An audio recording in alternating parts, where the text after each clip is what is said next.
ప్రకాశం జిల్లా ఎర్రగొండపాలెం ఎమ్మెల్యేపై మరియు వైఎస్ఆర్సీపీ రాష్ట్ర అధికార ప్రతినిధి తాటిపర్తి చంద్రశేఖర్ ఇటీవలే తిరుమలగిరి కాలనీలో పర్యటించి అక్కడైన పేదవాసులకు గతంలో ఇచ్చిన పట్టాలకు సంబంధించిన విధి విధానాలపై పరిశీలన నిర్వహించారు.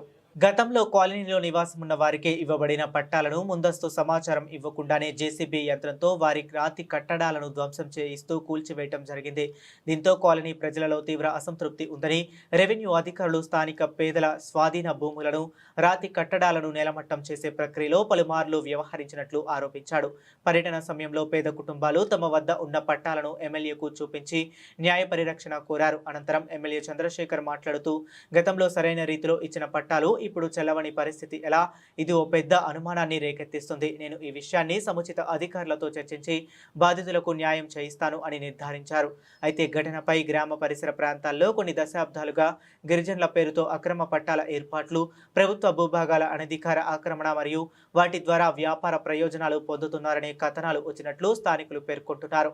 ఎమ్మెల్యే పర్యటన సమయంలో రెవెన్యూ అధికారుల స్పందన ద్వారా కొందరు హస్తం వెలుగు చూడడంతో ఈ ఆరోపణలకు మరింత బలం లభించింది అనే అభిప్రాయాన్ని ప్రజలు వ్యక్తం చేస్తున్నారు.